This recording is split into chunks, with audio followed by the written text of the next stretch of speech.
Was I the next YouTuber to get kicked out of this comic book shop? Stay tuned to find out.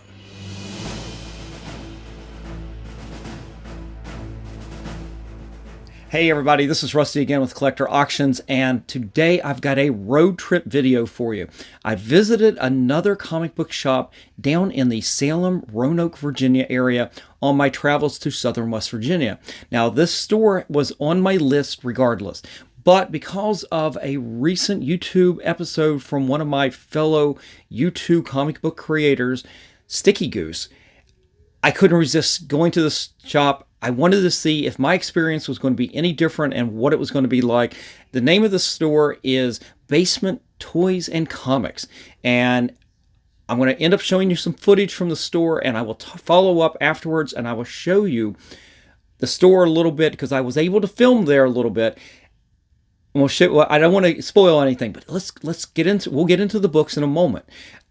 And I'll tell you all about the experience. But before we begin, what I always say, hit that like button, slap the subscribe, and definitely hit that notification bell, because that way you will be notified when I put out great episodes like this one every Monday and Friday at 10 a.m. And check me out on Instagram and Facebook, especially Instagram, because that is where I do my listing of a lot of the comics that I get graded after I get them back from CGC. Now, I also have them on eBay, and you can find all those links in the description here. But if you're ever interested in any of the books here, you can always email me at collectorauctions@yahoo.com or direct message me on Instagram. It's probably the easiest way. But definitely check me out. You'll get better deals on Instagram, I know that.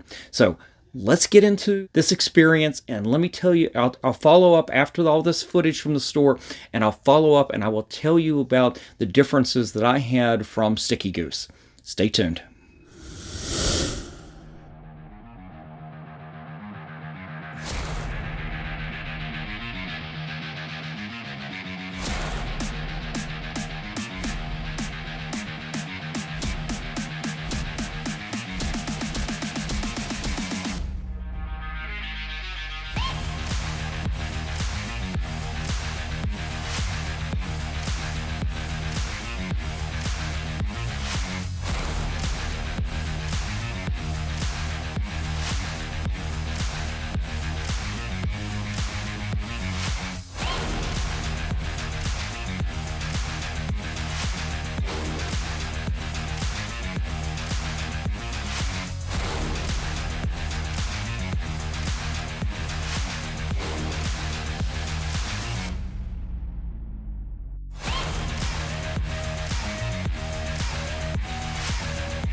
All right, so I hope you enjoyed all that footage that I took in the store. And so let's set the stage here. About a week ago, a video came out from Sticky Goose on his channel where he had gotten kicked out of several shops in the Roanoke, Salem area. And I follow his channel, and I encourage you guys to follow his channel too. He's very informative, and I enjoy watching his channel. But he got kicked out of 2 of these shops, and knowing that he and I come from the same general region in that southern West Virginia area, I'm always curious because we have a lot of overlap in the places that we go. And I had been doing video road trips of some of these stores in the Roanoke area since last December. And this store, it was Basement Toys and Comics, was on my list. I was going to get there eventually. And I definitely decided to go after seeing his video from about a week ago where he goes in and has a very negative experience with the shop owner and his experience there. Now, I'm not going to get into the differences. I'm not going to say he's right or wrong. I'm not going to get into that. I'm going to talk about my experience with the shop owner. So this is what I did.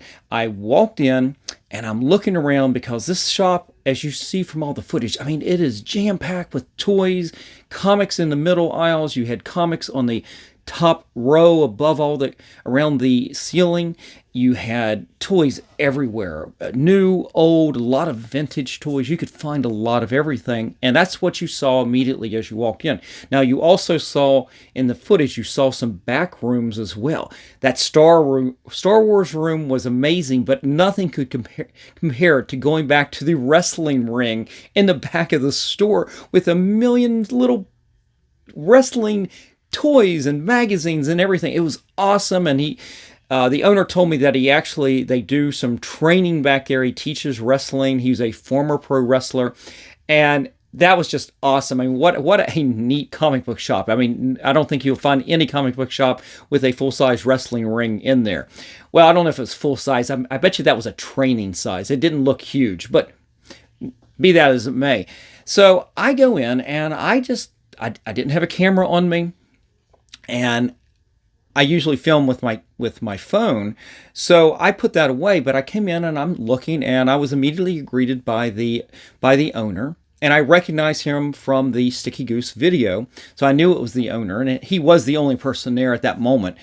And he asked, "Hey, welcome to the shop. Is there anything you're looking for?" And I, of course, tell him, I'm just looking. I want to see what all you have. I'm always looking for different things. So generally, that's how I go anyway. Even if I go to a comic show or another comic shop, I'm not looking generally for anything except for maybe that Spider-Man 294 for Kraven's Last Hunt. You know, I'm always looking for that. But I'm always looking for books, but I don't know exactly what I'm looking for. I'd rather just peruse a little bit, especially the wall books, and see if there's anything of interest.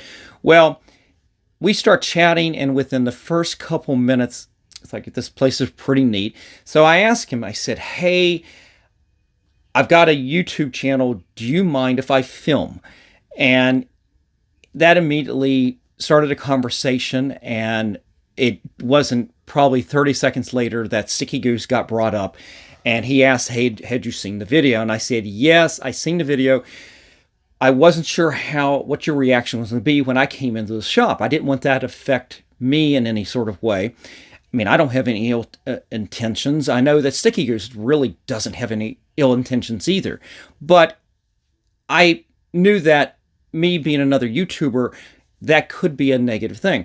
Well, it couldn't be further from the truth. It ended up being, I spent 2 hours there. 2 hours of doing nothing but having a conversation with this owner. We talked about the books. We talked about him being old school, about the fact that he doesn't really use the internet. I ended up buying some books, and we'll get into the books in a little bit that I ended up buying. But he ended up pricing those books with the Overstreet price guide. And to be honest, I mean, I haven't seen that in ages, and you sometimes can get a better deal that way, actually. And we talked about the wall books. He actually got up and brought down one of the books I wanted to see. He let me look at it. I didn't have any of the negative experience, and I don't know. I don't know how Sticky Goose went in there exactly. I do know that he was filming as he walked into the store. I think that's the the nickname that the store owner gave him was Strap-On, and from that, it finally came out like he has the camera strapped on him, I guess, on his chest. I don't know. And I just don't approach things that way. I go in there and I ask the store owner always, is it okay to film? And if they ever say no, I of course, I won't do that. I'm not offended by that. It's okay. And I've never had anybody say no before. So I don't know what that experience will be like if I ever do experience it. But in this case, he was fine with it. And I told him, I said I'd do a channel. I said that it's for fun for the most part. And we even got into the conversation about how I do grade books. I get a lot of books graded. And even though he doesn't turn them away. He will sell them just like anybody else. He's just not personally into the grading himself. And that's okay. He's a little bit old school. He's a pretty young guy. He's about 10 years younger than me and looks 20 years younger. I'll say that. He's in definitely great shape being a former pro wrestler. But he ended up being a very nice guy, and we just sat there and chewed the fat for at least a couple hours. And what this allowed me to do was go around, and all the footage you saw, I got to do all of that. I got to film everything I wanted to, and I told him what my approach was. I said, I don't film people, and I don't leave the audio on when I film. As you notice, I had a soundtrack on the footage from the store. Usually the audio is pretty bad in a setting like that, so I don't use it. And so I don't have anything where I let people into the videos. I'm not filming them or anything. So I think my approach it's the same approach I do at every store, but because of the situation from a week ago from the previous video, from the Sticky Goose video, I had to go in there and basically make sure that I was cool with him and he was cool with me, and everything was great.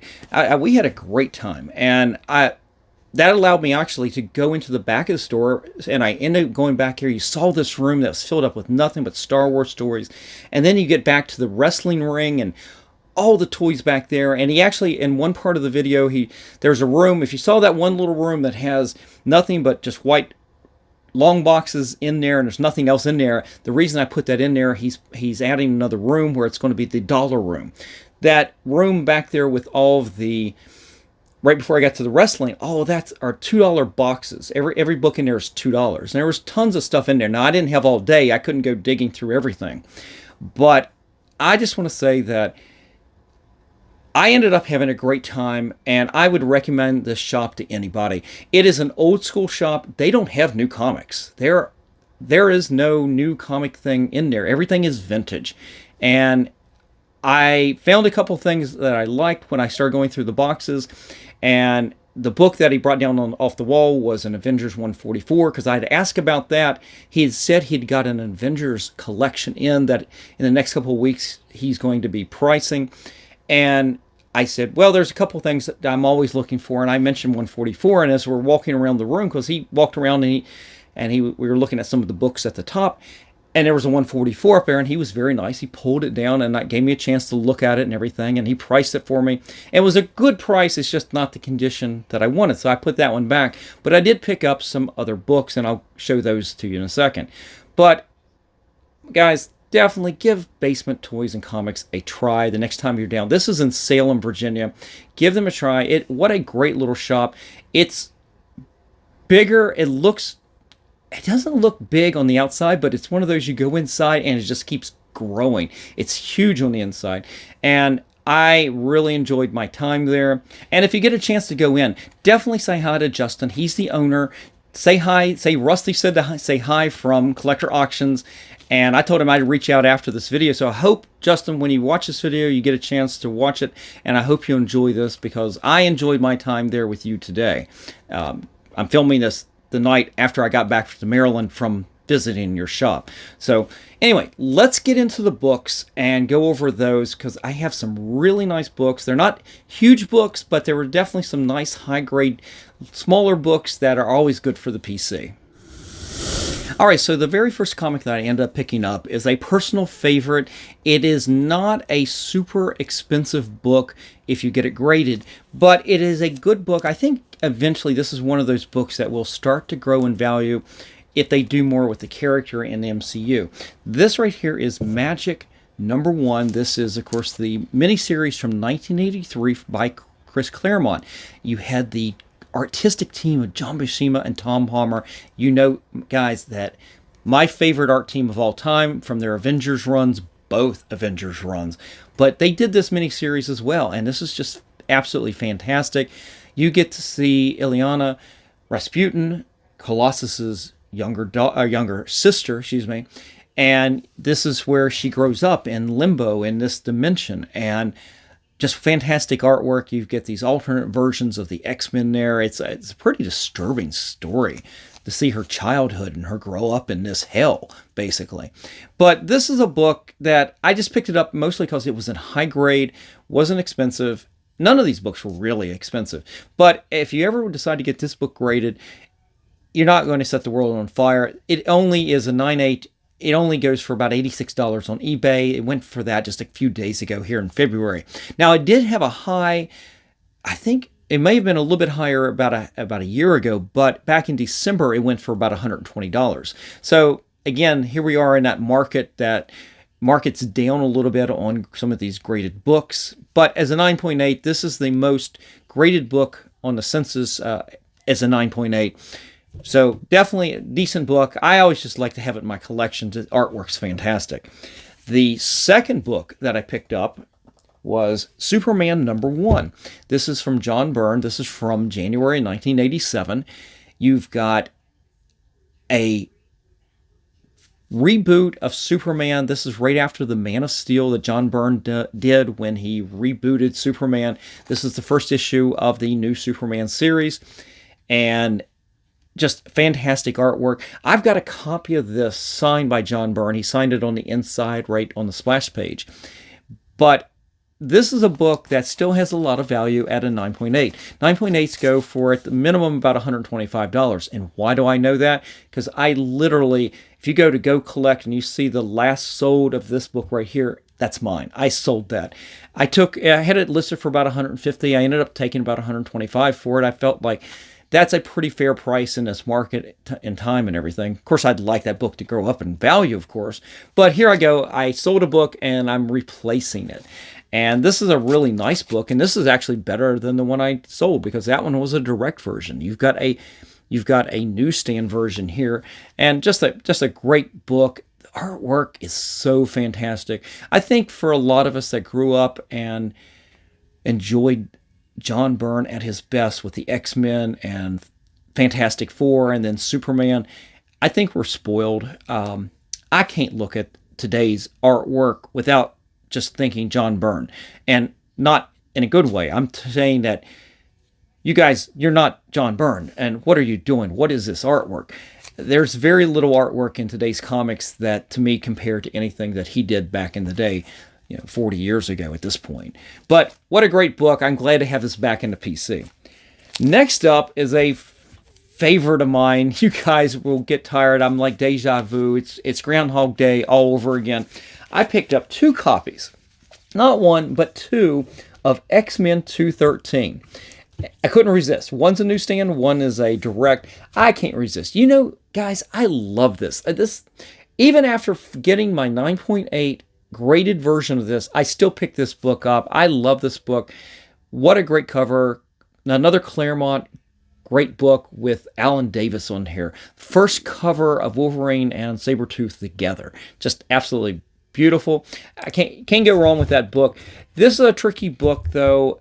You've got I think it's a D&D ad on the back that has a very, not the whole cover, but the middle to the top is a illustration, and it's very black on the spine on the back, so boy does it pick up some spine ticks. So I took a chance on these, and especially the fronts look really nice. We'll take a chance, and hopefully they'll be good on the back too. Hopefully there's no spine ticks, but great books always to have in the PC. I keep finding these because I don't mind getting these graded, and I still will definitely try to shoot for these 9.8s on this. 9.8s on this is goes for about $200. But the most common book that's graded from this is a 9.6. And boy, does it fall off the cliff. $82 just a few days ago here in February. It's like, what a drop off. I mean, this book a year ago, year and a half ago, even a 9.6 was $125 to $150. Market is so down. I hope we'll start to see the economy recover more and we will see these books rise in value again. Just a great book. Always love it. All right. Next book I ended up picking up. And I wasn't really on the outlook for a lot of these, but I was thumbing through the boxes, and even though I didn't take anything from the wall, I ended up finding some nice Spider-Man books. These are really nice. This is Spider-Man 177. You've got the Green Goblin there. Now, I think this is Harry Osborn at this point. What a great cover. I had this as a kid. One of my favorite covers growing up. After 122, I think this is my favorite Green Goblin cover. So, great issue, beautiful artwork. You'd ever decide, and I'll tell you this, now a lot of these will go for the PC. I may not even get them graded, but when I'm choosing books these days, even if I don't get them graded, I'm buying them with grading in mind. And most common on this book right here at 9.6 is $180. That just went on eBay here sometime in early February. If you can pull a 9.8 on this, that's a $300 comic book. Now, I talk a lot about adding value to the collection. That's the kind of thing I'm doing. I'm not buying these all the time just to resell. That's not what I'm doing. I do resell a lot, but I don't do it just to resell. I do it to add to my collection and resell some to help pay for the hobby, and some stay in the PC. So when I choose a comic book like this of this age, this is from 1978, I'm definitely looking for high grade because I want that value down the road. When I get ready to sell this, whether it's graded or for raw, I want that in high grades. So when my daughter gets all my books, she'll actually make some money at it, I hope. And then the last book I picked up was a few issues later. This is 183. You got Rocket Racer. I think this is the second appearance. This is not a key. Neither one of these are key books, but you get any of these Spider-Man books, even the ones in the late 100s here, they still have a command of value. 9.8 on this is the most common you'll find on this if you get it graded. And that goes for about $189. That was the last sale here back in a few weeks ago here in February. But not a key, just a great run filler. And again, this book just may stay in the PC as it is. It's a great condition book. That's why I picked it up. But so I'm adding to the PC a little bit here and not really worrying about the grading on these. I definitely always keep that in mind, but in this case, these are all for the PC. So tell me, what do you guys think about these books that I picked up? And tell me, what do you think about this shop owner and this store, Basement Toys and Comics? I don't want this to come across as me attacking Sticky Goose. I think his video is very informative, and that was his experience. This was my experience, and I couldn't resist the urge to follow up, even though it seems like I'm coming right on his heels here. It would have been on my list to go to anyway. I would have gone to this shop no matter what. So, guys, reach out. Leave me a comment in the comment section. I'd love to hear from you guys and what do you think of this video. And hopefully you guys will get a chance to go there and visit the store for yourself. And I'd love to know your experiences as well. But that's it. I'm done for today. Join me for the next episode where I go over some comics that I picked up from an antique mall on this same trip. In fact, I went to those shops before I went to this one. That was on the way down to southern West Virginia. And I found some antique shops and I found some comics, and I'll go over those books at that time. Join me then for the next episode. So that's it. I'm out of here, guys. Remember, every comic has a story.